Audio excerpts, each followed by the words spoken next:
Hello and welcome to the Manchester's Red podcast, or maybe not. It's a joint podcast today with Talking City. So this podcast will be going out across both platforms ahead of the Community Shield, where Manchester United will play Manchester City at Wembley 3 months after the FA Cup in May. I'm not joined by Samuel Luckhurst. I'm not joined by Tyrone Marshall. I'm joined by Simon Bajkowski, who is our Chief City writer. So a pleasure, Si, to have you here. We're in a nice new studio, aren't we? It's quite fancy. It's just nice to be with you in any room, Stephen. It's a rarity, isn't it? We get to... Yeah. Although we will be, sat closely at Wembley watching the action on Saturday as well. Hopefully very close. The closer close, to you, yeah. the better for me personally, Si. I mean, the Community Shield really is a glorified pre-season friendly, isn't it? I think we both agree on that. But we're going to run through this podcast, talk about the game. That's not the way you're going to sell it, is it? I know. It's the start of the season, it's very exciting. I fancy myself as a salesman, but that wasn't very convincing. Not a convincing start. No, please listen to the rest, even though we've just teed it up like that. Yeah, do not turn it off, United or City fans. We're going to run through the game, what we think might happen, our predictions, and look ahead to the season, which is now obviously just around the corner. We'll start with pre-season, then Si. Do you want to give City's perspective of what's been going on, and I'll come back at you with the United angle as well. Yeah, City were in the US for 2.5 weeks, pretty successful on a commercial front. I think the performances were okay. They played Celtic and they lost a high-scoring game. They played AC Milan and they lost a high-scoring game. They played Barcelona and I think they drew and then beat a very, very bad Chelsea team. Pep said he didn't want any injuries, and there were a few kind of risks. Erling Haaland kind of took a bit of a knock and things like that, but everyone has come back safe and sound. So it was a very young squad out there with loads of players kind of still at the Euros and then on the holidays. But it was as good as City could have hoped for, but they are warning about a slow start to the season. City didn't go in Europe before they went to America. No, just America. Yeah. United tend to go to Scandinavia, so they started off away at Rosenborg. They lost that game 1-0, but Rosenborg were in the middle of their season. To be fair, it was a very angry Ten Hag after the game. He was strangely critical actually. Yeah. I wasn't sure how that works in the dressing room. I asked Joe Hugel, one of the youngsters, about that at Rangers the next week at Murrayfield, because I don't know how that goes down well in the dressing room if you're that critical. Is it going to lose its effect during the season? So it was interesting to see Ten Hag speak like that. The Rangers game, they won 2-0, and then obviously went to the States. Arsenal, Real Betis and Liverpool. They ended with a 3-0 loss against the Scousers, which is never good. But pre-season really doesn't matter that much, does it, the results? I guess it is all about getting minutes. But as, I guess, the summer progresses, and the more pre-season friendlies you do want to see glimmers and signs of what the season will be like and how the team will perform. And now, obviously, the Community Shield is just around the corner. How is City looking squad-wise? I've just talked about United on pre-season. Yeah. Lenny Euro came in, second signing of the summer. He should be a phenomenal signing. And he fractured his metatarsal in his first game of the States against Arsenal. Have City had any injury complaints like that? Because United's rotten luck with injuries just seems to continue. Yeah, no, they haven't. But there's barely anyone been there. I think that's the thing. So anyone who made it, Kovacic and Gvardiol joined up with the squad in the States, and you had Haaland, Grealish, Ortega and Ederson there from the start. But other than that, nobody played pre-season because everyone was at the Euros or the Copa America. So this week you've had 8 players coming back to training, which include new signing Savinho, you've got De Bruyne, Doku, Akanji, Ake, those kind of players. The 4 players who made the final of the Euro, so that's Rodri, Phil Foden, Kyle Walker, John Stones, they're not even in Manchester yet. They've been given permission to skip the Community Shield if they want to, which again tells you sort of how this game is being viewed. I mean, that's interesting though, because Kobbie Mainoo, Luke Shaw, obviously all apparent early in the week, they reported on Monday. Yeah. So United players look to have returned earlier after their Euro 24 commitments than City. Yeah, City like to give their players an extra week of rest when they can, knowing that they tend to go long and deep all season, and they they're willing to sort of trade off a slower start than they might otherwise have to sort of peak at the right time later in the season. And you know, it's no bad thing if Rodri doesn't play, because he's still not got any covers, so he's going to be playing an awful lot during the season. But yeah, I don't know if Mainu and Luke Shaw will be playing or not, but they're at least in the equation, aren't they? Whereas the City 4, absolutely not. Well, we're talking about injuries. Luke Shaw is now an injury doubt, which I think United fans are starting to be sick to the back teeth of that, to be honest. I mean, his injury record has been really poor since 2014, since signing from Southampton. A fantastic player on his day, but I mean, he didn't play for the rest of the season when he picked up an injury in February. Went to the Euros, was selected by Southgate. That was a bit controversial, wasn't it, in the end? But featured in the quarterfinals against Switzerland, he came on. Yeah, well, it was controversial because he never played, and it was like, why? Yeah, and it was a team crying out for a natural left back, and he was sort of, never. Look, Kieran Trippier was rubbish at left back. He just kind of, I thought anyways, he did a job. Yeah. But yeah, it's one of those things where, because if you sort of City looking at that United team, Luke Shaw has done a lot of damage against City, but he's, if he's not fit, then it's a shame. It's a shame for Luke Shaw, but it's not a surprise, unfortunately. It keeps on happening. I mean, other injuries, United are heading into the game with 2 senior centre-backs fit as things stand, which is incredible. Martinez and Johnny Evans, it looks like, will start on Saturday. Yeah, and why is that? Why is it? Because like every year it's like, United are probably like 3 or 4 signings away from challenging for the league, and every year they make 3 or 4 signings and they're no closer to challenging for the league. And like, how can you go through this summer and still have those players set to line up in defence? Well, there's definitely a case to make that the squad at the moment is actually weaker than it was last season. I mean, Rafael Varane's left the club. His replacement, Lenny Euro, who should be a great long-term signing, he's picked up an injury. Joshua Zirkzee, who's came into play as a backup striker, he returned late after the Euros. Ten Hag's talked about playing Jadon Sancho through the middle and Ahmad through the middle, but I think you've got to play Zirkzee down the middle, especially on Saturday. It's time to see whether he sinks or swims, really, I think, with Zirkzee. He's got to be used sooner than expected. I don't think he's going to be given that time to adapt. He scored 12 goals last season in all competitions with Bologna. There's obviously talent there. Whether or not he's a natural finisher, I'm not so sure. And United need goals. That's the problem, as you've said. Yeah. So you look at the 2 signings that they've brought in. I mean, one is injured and one was brought in to be a backup role. There is still a lot of work for United to do in the next 3 or 2 weeks of the window. And I suppose the same as City, because if they signed, is it Salvino? Is it just one fresh face through the door? Yeah. And you would think they would need some cover for Rodri, and you would think they would need some cover for the soon-to-be-gone Julian Alvarez. Not really any sign of it. But, City kind of still appear to be in far better shape than United somehow. But, I mean, when you think back to the FA Cup final in May 2-1, we were all shocked when I think in the press box. I was personally. I don't know if you were from a City perspective. Yeah, it felt like the end of the road for City. It felt like once they won the Premier League, that was it, and kind of everything poured out of them. And like, they'd beaten United in the FA Cup final the previous year, but they hadn't played great. They didn't play great in the Champions League final. So it kind of felt like City were tired.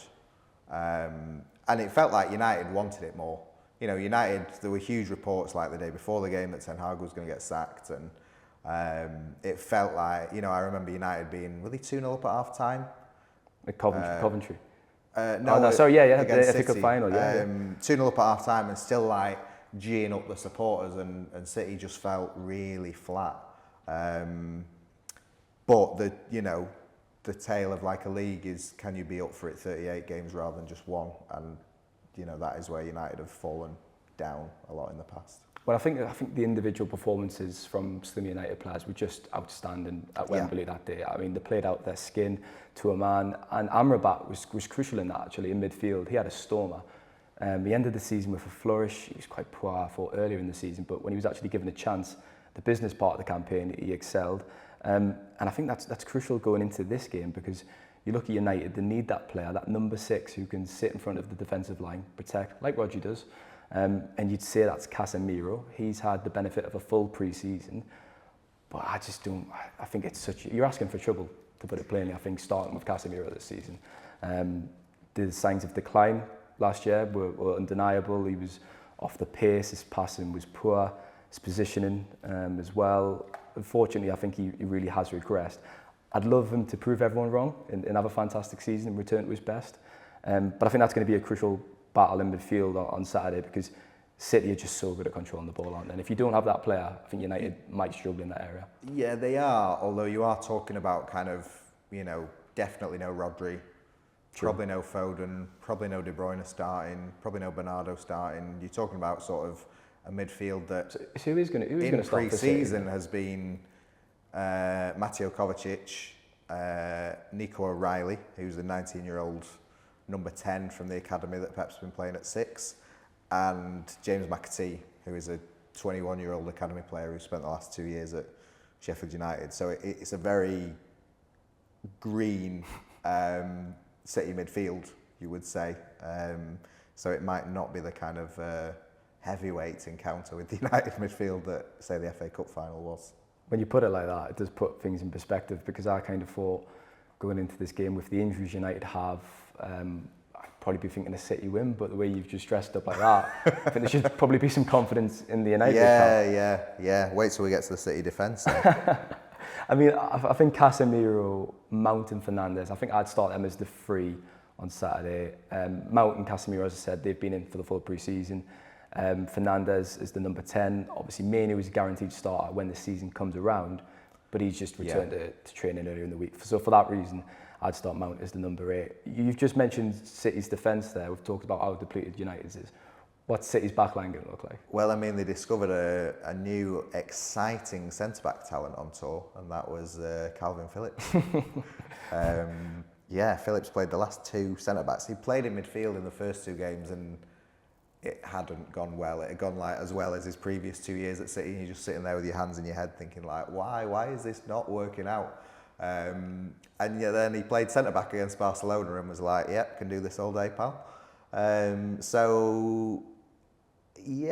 It remains to be seen if he starts, because Ake, Akanji and Diaz have come back this week. But he looked all right at centre-back, and, he needs a move away, probably a permanent move. Is Pep happy to give him kind of one last game to say, put yourself in the shop window and convince anyone who might be interested? Everton has sort of been circling for a while, and other clubs, whether you want to say, look, this guy's really good. He might not be playing in midfield where you want to play him, but he has got talent. Other than that, like Rico Lewis has been playing right back. He'd rather play in midfield, but he's playing right back. Josko Gvardiol will start. He's everywhere, isn't he? He's everywhere. And then, again, Josh Wilson-Esperan, young left back, had been playing at left back, but has got a hamstring injury, so I don't think he'll go. So it's going to be an inexperienced City defence and inexperienced City midfield. So plenty for United to go at. It's gettable. It's definitely gettable, though, isn't it? Yeah. You think if you've got Rashford on the left, as I said, start Xerxes through the middle, and I think Ahmad as well has got to start on the right. He was actually unfortunate to miss out in the FA Cup final because his form was brilliant towards the end of the season. Although I can see why he wasn't picked in the game, because the physicality of Guardiola. But I think he'll start on Saturday. He's had a really good pre-season. With the ball at his feet, he's fantastic. He just uses his initiative. He's not afraid to beat a man, and I think he could really find some joy on Saturday. Who's going to start at right wing for City? So that will be Oscar Bob, probably, who has been the star of the summer. Really. Interesting. He was kind of promoted above his station last year because Cole Palmer left and James McAtee left, and both of those would have been ahead of him. Obviously, Palmer has gone on to do wonderful things with Chelsea, but Oscar Bob was the reason why City weren't that as bothered by losing Palmer as people thought they should have been. And all along, as Palmer did things, they were like, Oscar Bob's doing pretty well. And scored one of their most important Premier League goals last season with the winner at Newcastle. His first Premier League goal, but like, as first Premier League goals go, it was like up there with the best. It was incredible what he managed to do in like the last minute of a big game. And And then, yeah, he's had the summer off because Norway didn't qualify, and he's come back and he's scored loads. He's done plenty of assists and looks like he can be a real handful. And he's sort of gone from someone who was a definite squad player for this season to sort of saying, should he be starting games? And if he's outperforming Jack Grealish on tour, should he be starting ahead of Jack Grealish in games? So, yeah, really interesting one to see how he does. I hadn't realised he performed that well this summer. That is really interesting. Yeah, he was the best player on tour, yeah. The reason why I asked as well, I mean, it looks like with Luke Shaw as an injury doubt, Harry Amas, who's 17 years old, will start at left back. So potentially that is going to be a really fascinating battle down that side. Amas, I watched a lot of them last season with the under-18s. Yeah. And it's been amazing to see these group of players, usually at United, they play for the under-18s, step up to the under-21s and then go into the first team. But there's almost been this kind of, the under-21s has kind of been eradicated and they've jumped up straight from the under-18s to the first team. And you've got this really special crop of youngsters who won a treble last season, 2 trophies at the expense of City as well. And they're just really talented. Amas was really impressive in pre-season. My doubts with Amas was physicality. He's quite diminutive, he's quite small, and I wasn't sure how he'd fare in the senior game.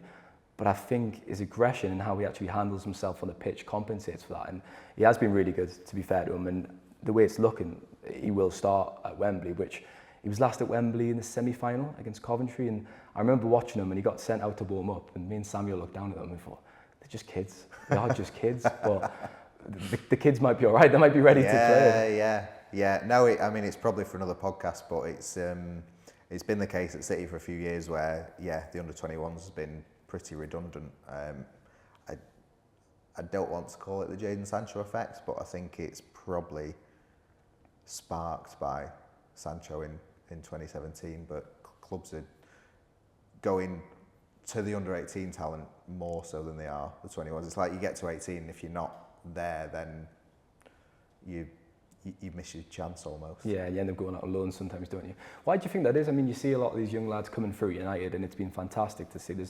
I think as a fan, there's no better feeling than seeing a lad from the academy come through and play for the first team.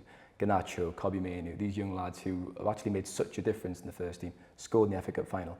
Why do you think we see these youngsters being more prominent in United's first team than City's? Is that a fair assessment of the situation? Well, I think you've got Phil Foden. Yeah. You could come back with Rico a few, couldn't you? Lewis, Oscar Bob, James McAtee. I mean, I think a lot of it is kind of circumstances, and obviously City is a more difficult first team to get into than United's first team is. But, they are 2 fantastic academies, and obviously United were a long way ahead of City for a long time, class of 92, etc., etc. And sort of for Sir Alex Ferguson's time, then City really went ahead for probably 10 years. And you had the sons of every prominent United player, Wayne Rooney and Darren Fletcher, and everyone kind of sending their kids to City. Phil Neville's son as well. And then in the last few years, United have wrestled it back, and they're now 2 of the top academies. But I think what City are doing that United aren't, that United are sort of slowly trying to catch up with, is they're producing players for their first team, but they're also making tens and hundreds of millions of pounds on the ones that don't make it. Yeah, it's the blueprint, isn't it, over at the Etihad, I think, and the resale value, the money the City generate is phenomenal off the academy, so fair play. I mean, when I look at United's academy, I think the poster boy of the last 6-7 years has been Marcus Rashford. He didn't score, obviously, in the FA Cup final, but I thought his performance was actually really good. He had a lot of proof in that final. The last game of the season, tumultuous year for him, off-field antics. It just wasn't good enough to be on his side. But I thought he ended on a high note. I think, obviously, on his day, he can create anything. You think back to the game in March at the Etihad when Rashford scored that thunderball. That was just a stunning goal, wasn't it? I look at Rashford, do you think he could get into City's team? I've always seen Guardiola kind of have these odd conversations or exchanges with Rashford. Do you think he's a player who could work in City's side? I think he once could have done, and they did like him as a youngster.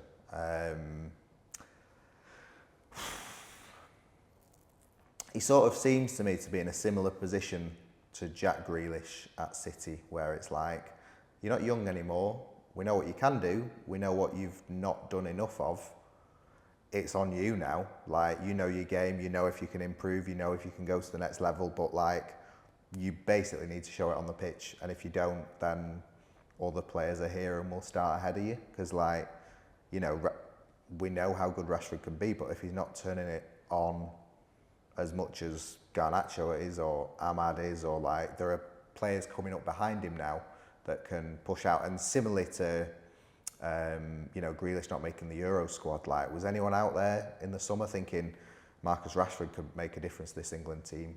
Probably not. I mean, controversially, I got some stick off this off some of my friends, and my dad actually, when I talked about the England team, I would have taken Rashford. He didn't deserve to be on form, but Jared Bowen, I think, was a questionable inclusion, and I think on his day, could he actually make something happen off the bench? And I think you'd have that edge over Bowen. But that's you know, Grealish could make the same case, but it's like, you didn't do enough over the course of the season to deserve to go ultimately. And you know, when England were crying out for, you know, something a bit different, I didn't really hear people saying, "Oh, Marcus Rashford could do it." So, you know, it's down to Rashford that he's at the level he's at, and he's got something to prove. You know, if he wants to show himself to be the player that he once was, then yeah, it's on him. And hopefully he's had the summer off to sort of, you know, it was funny with City, every time England played, Jack Grealish popped up on social media doing like a run on the beach, or like, you know, it was like, here I am getting ready for the new season. It's not an IC for at that point, is it? No, well, you know, and it's great, and it's what you want to see. But ultimately, what you need to see from him is decisive contributions in matches and big matches. So, yeah, there's nothing new for Rashford or Grealish. We know what they can do. They just have to do it, and if they don't, then yeah, whether it's Oscar Bob or Garnacho, they're going to sort of take their places. Yeah. I mean, I think the comparison between Grealish and Rashford is actually excellent. I mean, when you talk when you talk about Grealish uploading those videos, Rashford does the exact same. I mean, 2 seasons ago, Ten Hag's first season, 30 goals, best season of his career. He was absolutely superb, and the problem is he has these ups and downs where he'll have a great season and he'll just be so inconsistent and disappoint the next. His body language became a problem last term, which was really disappointing to see. You don't want to see an academy graduate and someone who's supposed to understand what the club means acting like that. But this summer, I think he can get back to his best, because as you've said, he's not been at the Euros. He's posting these montages of himself training. He's been across in America, putting in the extra work in before pre-season. So hopefully he can be firing on all cylinders. But if he doesn't, this will be his last season at the club, I'm pretty sure, because patience was getting tested last season with supporters, and he's still got some goodwill, but he needs to generate with his performances, as all players do. We'll leave it there for part 1 then, and we'll be back in a moment for part 2.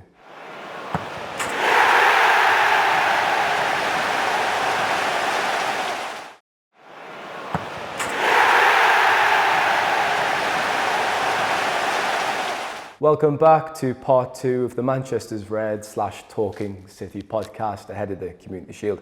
Just a quick plug to our season previews that are going into the newspaper. They're 46 pages, obviously cover United and City. They're available online. We'll put the link for that in the description to this video, and there's a presence on social media if you're interested in that as well. But there's lots of good stuff in there, analysis, previews, etc. ahead of the new season. Si, back to the good stuff then. Now the promotion's out the way. I hope I get paid for that. A bit extra, yeah. Looking ahead to the new season, what's the expectation? What's the feeling for City? Because from a United perspective, I mean, what a terrible year that just was. Obviously, they won the FA Cup, so they salvaged something. But in terms of targets, top 4, return, qualify for the Champions League again. I want to see a more progressive style, more control in the midfield. I want to see the tactical concerns gone. There's obviously a lot of pressure on Ten Hag last season. The first few months, I think, are going to be crucial for him. He needs to start well, because otherwise there is going to be a lot of noise. But with City, it's different. They've just won the Premier League again. Yeah. Well, that's it. Like, no team's ever won 4 Premier Leagues, so how's that for credit in the bank? You know, you look and think they need to win one of the big 2 again, either Premier League or Champions League. I think they've they will have had a good season, even if they don't win either of them, if they go far in kind of every competition. Because, you know, we saw like they went out to Madrid on penalties in the Champions League, didn't make it a bad Champions League campaign. It was just, you know, a penalty shootout. Yeah, it's one of those things where it's like, how long can they go on? Because again, only one new face, and I think you could make the point again that the squad possibly weaker than last season. So how can they possibly keep winning everything? But they do. And also, you know, he's talking about Ten Hag uncertainty. There's a big decision looming with Pep, where he's not expected to carry on beyond the end of his contract next summer. So people are expecting this to be Guardiola's last season in English football. Will it be? He's got a decision to make. It's probably going to be October, November, where there will be a crunch point. But until then, in every press conference, he's going to get asked about it. Every result, it's going to be, are City distracted because they don't know whether the manager's staying? The players are going to be asked. I suppose it could work one of two ways. It could serve as motivation, as it kind of did for a lot of Liverpool's season with Jurgen Klopp, or it could become a distraction, couldn't it? Yeah, but I mean, you know, we don't really know, but as soon as Klopp announced he was going, did that push Liverpool on a few months more than they would have lasted because of that, or did they tail off because Klopp was tailing off? Because Ahmad scored that goal in the quarter-final. That's why they tailed off. Yeah, but it's like we don't know, but in the absence of not knowing, there will just be loads of speculation about what is going on. Because as well as sort of the end of Pep, it's like, it's a big deal for City because they kind of know there will be a downturn when Pep leaves, but who's replacing him? Because those are the biggest shoes in football to fill. And as much as everyone wants to enjoy Guardiola while we've got him, no City fan wants to sort of be rocking up next summer being like, right, well, we've not got a squad that the new manager wants. We've only just found out who the new manager is, and you know, they're no Pep. So it's a huge season for them. And then you've got, you know, the Premier League charges and everything that could come from that. So it's set up to be one of the biggest seasons in City's history. I mean, the managerial market was fascinating. At the end of last season, United were contacting other managers, sounding them out about replacing Eric Ten Hag. Kieran McKenna, Thomas Tuchel was met, and we had a meeting with Sir Jim Ratcliffe in Monaco. That itself, if things start to go bad, fans and journalists and pundits, they're all going to look back to that. And that was obviously a huge part of why Ten Hag was kept. Interestingly enough, I think from your perspective, writing about City, you probably look at it and think, they kept him. You'll probably be a bit surprised. However, I mean, when I was down on Wembley Way talking to fans before the FA Cup final, the majority, I'd say, actually wanted him to stay. I think it was around 70-30 or maybe 65-35 in favour of keeping him. But there was a notable change from the Crystal Palace hammering, where they lost 4-0 at the beginning of May, to after the FA Cup final. Obviously, the emotion that came into that decision was clear and obvious and huge. It's a clean slate now for United. They've got to put last season behind them. That's all been said and done and written about. They've got to move on. They've made 2 signings. They need more. And hopefully things start to improve. Whether they will, I think we'll find out in the next few weeks, to be honest. How would you rate City's transfer window? I've just briefly discussed about United's. What's been going on from a transfer perspective? You would think not enough, which again kind of leads into this theme of like the Pep empire and what will happen to it when he leaves. Because City have always been very proactive in the market and on the front foot, and you know, you can say they were proactive to sign Savinho from a fellow City Football Group club, having been on loan and starred at another City Football Group club. But like, it's been clear for ages that they needed proper cover for Rodri. Like, Ferran Soriano, the CEO, was like 2 years ago made clear, we need cover for Rodri. That's why we signed Calvin Phillips. Phillips isn't an option now, and there's not really been a move. Like, you know, you don't want to say it, but you'd think like a few years ago City would have signed him in June and had them wrapped up. Well, there's a Brazilian, he's 32. He played for Real Madrid, it's fantastic. If City want to get in touch and sign Casemiro, I'm sure United would oblige. Yeah, on a 5-year deal maybe. Yeah, and equally, like with Alvarez is going, and you know, he was never, he's not as good as Haaland up front or De Bruyne in midfield, but he played more minutes than nearly anyone else last season, and you're in a season where you're going to play more minutes than you ever have before, probably, with the Club World Cup and the Champions League. So, like, surely it's a no-brainer. You need extra cover for him.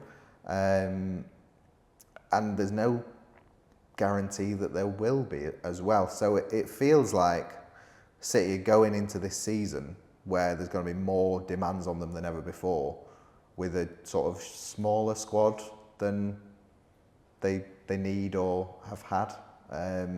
Which feels like a massive risk. Like, to be relying on Erling Haaland not missing a game through injury this season is some going, oh, you know. Well, you dress up and say it's a risk. You could also say it's poor planning, couldn't you? And I think you can switch that around United. They need a midfielder. I said before the window, a number 6 for me should have been the priority, considering how poor Casemiro was. They need to get that over the line. They still haven't ruled out signing Sofian Amrabat, who was obviously on loan. Zubamendi, they like, but Liverpool look to be closing in on a deal with him, perhaps the Real Sociedad midfielder, of course. And a left-back, they need a left-back, because Luke Shaw can't stay fit, as we said. Tyrone Marshall has been missing in action since 14 months ago. He last played a competitive game in June last year for the Netherlands. So I think maybe Mazraoui comes in from Bayern Munich. What's the key to that as well? United need to sell players to bring these players in. So Wan-Bissaka perhaps getting moved on, Lindelof as well, they're both in the final year of their contracts. So once you kind of get them off the books, then the other pieces can move on the board. But until then, and there's only, 21 days or so left of the transfer window. So both clubs are in a similar position, I guess, where they need to do more business. Yeah, and it's kind of the silence has been, you know, I think what has concerned fans more than anything from City, because like it's not like they're in any kind of contention to be signing X, Y, and Z, which isn't to say that they might not do it anyway, but you know, it's a bit like the absence of any kind of identity on the pitch from Erik ten Hag is sort of the reason why a lot of people thought he should not be kept on. Like, you want something to hold on to, and you know, United have got a few targets, haven't they, in midfield, but you sort of want to be seeing more signs of activity than currently is the case, I think. Well, I mean, that United's midfield, that's such a crucial position. When you think of their problems last season, the space that was left in the midfield was just unbelievable. It was grassroots stuff. You can't pin that down on individuals. That is tactical. That is up to Ten Hag to tighten up that. And there's got to be, obviously, a trade-off between certain areas of the pitch and to tighten that up. But Casemiro definitely his regression was a factor in that. So you need a player in there. Is Ugarte that player? I forgot to mention him. I think they might actually be forced to get creative to sign someone like Ugarte, because PSG wants 60 million. That's just not realistic. If you could maybe sign him on loan with an option to buy, like they did Amrabat, maybe that's possible. I mean, we've covered the transfer market. Moving on, before we move on, any players City are likely to get rid of before? I mean, Alvarez is done and will be done and dusted, which you just can't turn down that money. It's a lot of money, isn't it? Funnily enough, I've always looked at Alvarez from a United view and thought, I think he'd be fantastic for Man United. Well, Ralph Rangnick wanted him in the window that City signed him. I mean, I've never been...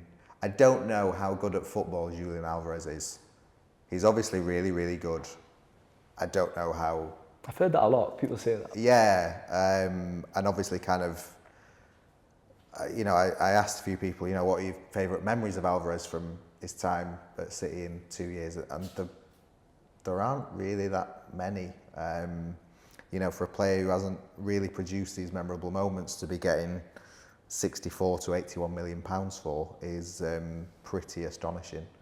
I mean, you know, fair play to him. He wants to play number 9 more and wants a more important role in the team. And he's done what City ask any unhappy player to do, which is bring us an offer that we will accept. And he's done that. So he'll go off to Atletico and be their main man. But would he have ever been City's main? I mean, you've got to accept as well, when he joins, he knows that Haaland's joining. So if he's not happy about being behind Haaland in the queue, well, he's had 2 years to get in front of him in the queue and hasn't. But he's going, and he will make City an enormous profit. And an enormous profit that gives them the money that they can replace him if they want to, and they definitely need to replace his minutes and his goals and his assists. It's just how they do that. It's interesting you say you don't know how good he is as a player. Nice little segue, because I feel like I know how good Anthony is. I'm bringing it up because he's done an interview with the Manchester side. I think he spoke to them on the US tour around a week and a half ago. So some really interesting quotes. If you haven't read it, get across on the website and check that piece out. But he basically says, look, I've not been good enough. You will hear my name with more goals and assists in the upcoming season. He scored 11 goals so far at his time at the club. A few of them have been in cup competitions against, he scored against Newport, and he seemed to enjoy that, which was interesting. And there were obviously jokes after that game that Anthony had found his level. But I mean, for an 86 million signing, we've been quite very harsh on Anthony on this podcast, and we're fair with our criticism. We praise players when they're good and they perform well, and we also like to think we can say if they're not performing well. And I mean, the fan base is just unanimous in their agreement on Anthony. He just does not look like a United player. And for the money that was invested in him, it's staggering, to be honest. There would be justification to sell him this summer if there was a market, but there's not a market. So he's going to stick around. He's going to fight to start at the right wing. I just can't see him having an uptick in form. Hopefully he does, as he's discussed in this piece. I think it's interesting because from a City perspective, you look at the players that United have signed over the last 10 years that they've wasted money on. And Anthony, at the moment, will be filed in that category. Why do you think City don't have as many mistakes in the market? I mean, Calvin Phillips is the obvious one, isn't he, recently? But if you look at United's record, City tends to compare quite well to it. I mean, we're getting into the biggest of big pictures, but, City have a sporting director who was the sporting director at Barcelona when Pep Guardiola was in charge, and the sporting director knows the manager and knows what kind of players he likes and needs, and knows what kind of improvements he can bring out of those players. City's transfer successes are in part because every player has been improved by Guardiola, and pretty much every player they've sold has done worse away from the Etihad than they have at the Etihad, because the players are perfect for the environment. United for too long didn't have a sporting director, didn't have any kind of cohesion in the transfer market, and these reputations take years to build up. And United's reputation under Ed Woodward and those that followed him, just like a club that could be taken advantage of. Because as well, United have been proud to say that they're big spenders, because it shows the Glazers are investing. You shouldn't be proud about spending that amount of money on Anthony or Højlund. Højlund might prove to come good, but it was an enormous fee. But I'm intrigued by this summer because, United have obviously copied City's model for a lot of things since they took Omar Berrada, they took Jason Wilcox, and a lot of these things I've looked at United this summer is strikingly similar to what City have done, and even just making sure they get good money on young players and sell-ons and buyback clauses that kind of protect value. But I look at this Lenny Yoro that they've signed, and it's a hell of a lot of money for a young, relatively untested player. And it might go the same way as Anthony, and I don't want to throw Højlund in, but he's not done too much since he came. I forgot to mention Højlund at the start. He's obviously got a hamstring injury, so he'll miss the Community Shield. 16 goals last season. I think when you're watching him last season, there was a lot of criticism of him, but in hindsight, 16 goals in your first season in England, I think that's a good return. I think that is a good return.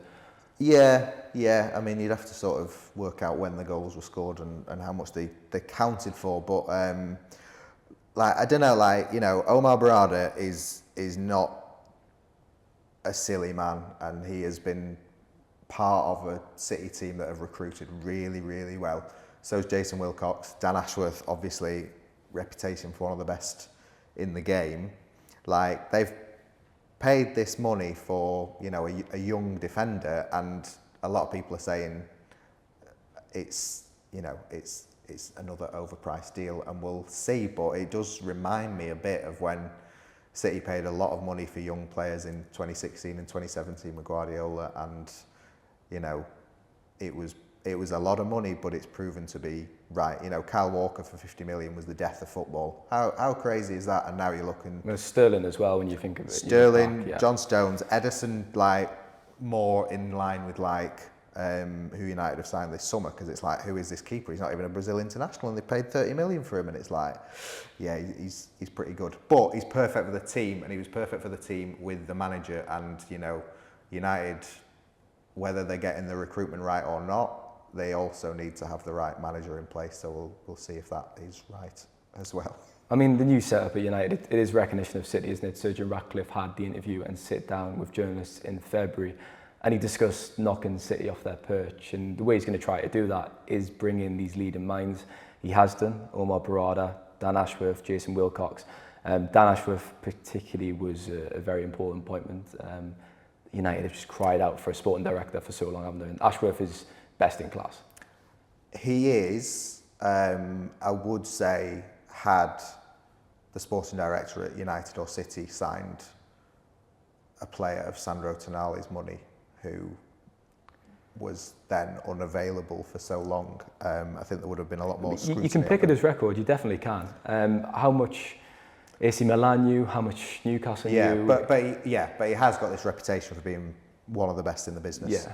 But you're right, if you want to, you can pick at it. But I suppose you could do that for any sporting director in the world, couldn't you?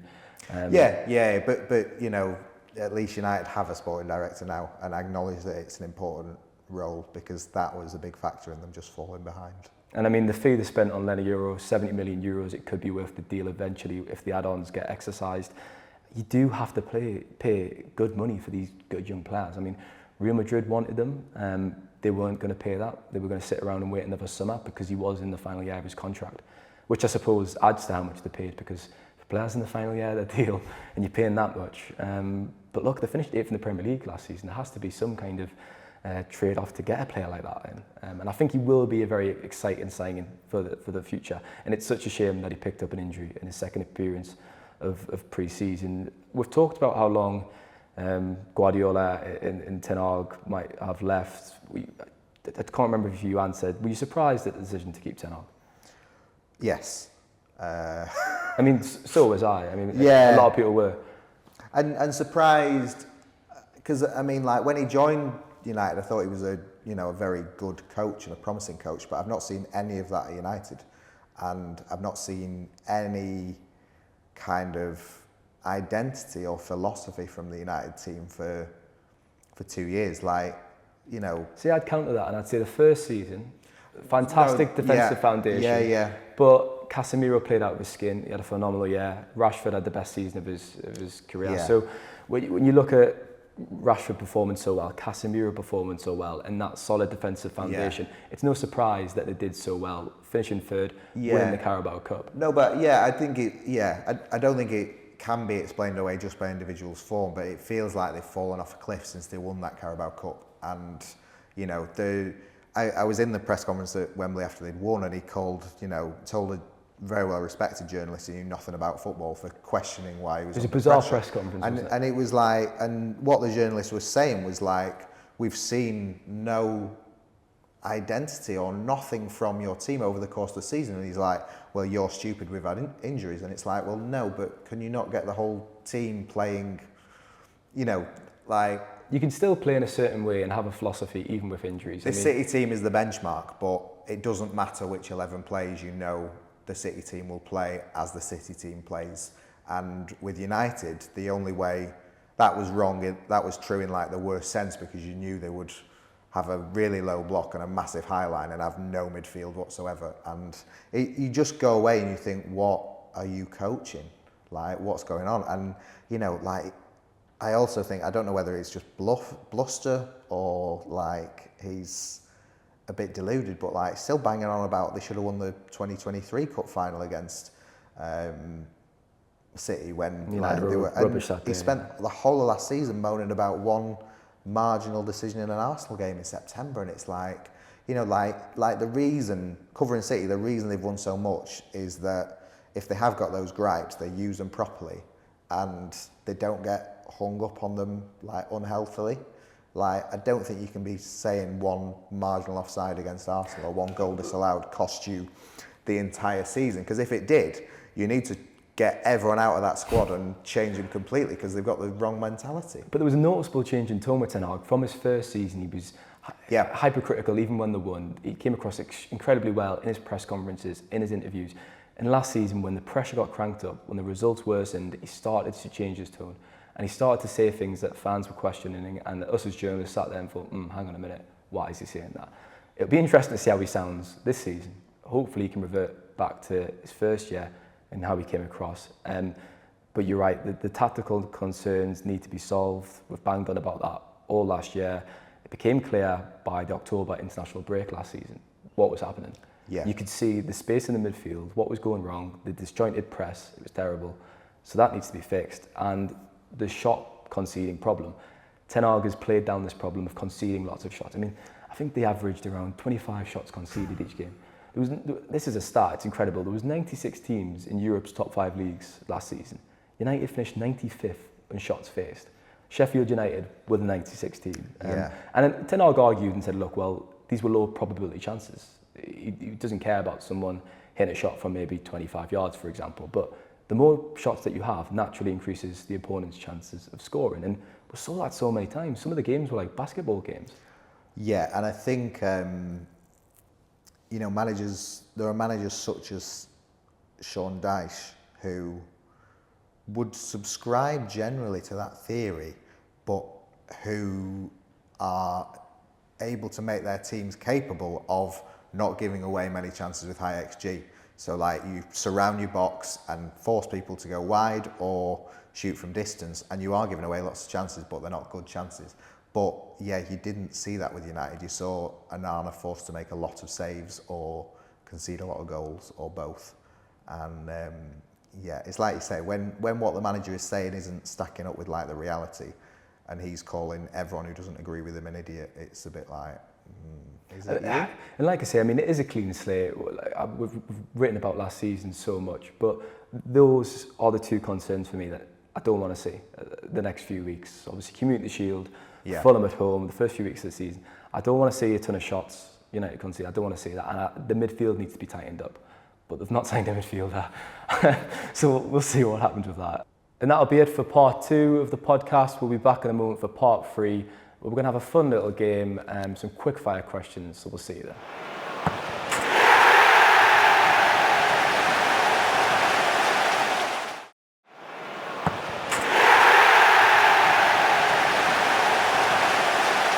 Welcome back to part 3. This is going to be a very quick part, I presume. Me and Si have got whiteboards for those who are listening on Spotify, Apple, your audio platforms. Si, we've got some quickfire questions. It should be fun. We're going to write down our answers on the whiteboard, turn it around to the camera. What do we win? I think like a Mars bar or a chocolate bar. Yeah, very interesting. You went straight to Mars bar. Well, I've been on my holiday now. I've been to Tenerife. I can enjoy. Right, yeah. So Si, which club has had the better transfer window? I'm tempted to say neither. But, yeah, I'm very tempted to say neither. And I'm clutching at straws here. Shall we reveal the same thing? Yeah, let's go, yeah. So I've gone for United, Si's gone for City. I wonder if that'll be... Stick with what you know. Yeah. I mean... I was very tempted to say neither. City have signed one player, though, haven't they? As we've just discussed. Yeah. United have signed 2. I do think Yoro, although he's fractured his metatarsal, will be an excellent long-term signing. Yeah. I think the fact that City have brought in about £1 billion in transfer sales will help them. I mean, the start of the window was very good for United. The last few weeks, there has been some murmurs from supporters of discontent. I understand that. But I actually thought they made a strong start of the window. Mason Greenwood got sold a few other players. So there is still work to do, but maybe that United choice is a bit controversial on that one. So the next question is, which player from the other team would we like to sign for United, obviously for me, and for City, for Si. So I think I know yours straight away. To be fair, yeah, I presume so. I was between two, to be honest. Well, it's obvious, isn't it? I don't know why I pretended to. Yeah, I don't know why I pretended to. I've got no idea who you've gone for. You being serious? Yeah. 3, 2, 1. Ah, interesting. So I've gone for Rodri. As we've discussed in this podcast, Casemiro, his regression was spectacular last year. It was really disappointing.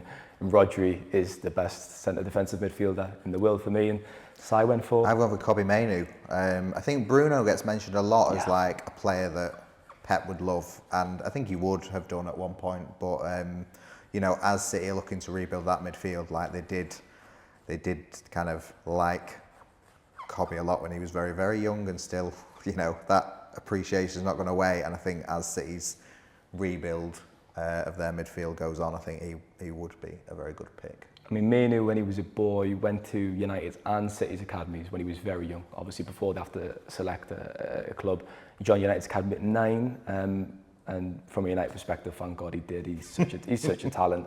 And the biggest compliment you can give Kobbie Mainoo is you look at that City team and you think he looks like a City player. He does, doesn't he? Yeah. I think Gary Neville said that on commentary actually last season. So can you do a Gary Neville impression? So the next question is, which manager will be at the club for longest? Guardiola and Ten Hag, obviously. 3, 2, 1. Yeah, both Pep. We've both put Guardiola. I've said a few times on this podcast so far, it is a clean slate for Ten Hag. But I do fear if results are poor, and more importantly, performances, there's not that style and there's still a lack of identity. In the first weeks of the season, in the first few months of the season, the pressure could increase quite quickly on Ten Hag, and for that reason, I've said Guardiola. Yeah, I think I'm still not expecting Pep to stay longer than a year, but I think that might be more than Ten Hag gets. And it's a weird one, isn't it? Because, I mean, in my time in Manchester, I think I moved down in 2017. It's always been Guardiola as City's manager. Yeah. When did you start reporting on City? Yeah, like 2013, so I had Pellegrini before him, but he just stayed and no one expected him to, so he might stay beyond 9 years, but I'd be surprised if the new investors at United don't want their own person in charge. The last question is, who is going to win the Community Shield on Saturday afternoon at Wembley? Just laughing at my handwriting there. 3, 2, 1. Yeah. United. Capital letters. Have I convinced you that United are going to win? So yeah, you've sold me into this one. Before we went on air, me and Si were discussing it, and I did not realise who City had available. So, judging off their options and who United have at their disposal, they should be winning that game. They should be. Yeah, I think so. Although I fully expect City to finish above them in the Premier League. And that's all we'll have time for the podcast. I hope you've enjoyed it. It's been a bit different with the quickfire questions at the end. Thank you very much for your time, Si. Thank you. Hopefully we'll be sitting nice and tight together in the press box on Saturday afternoon tomorrow. Enjoy the game if you're watching, and have a great weekend. Take care.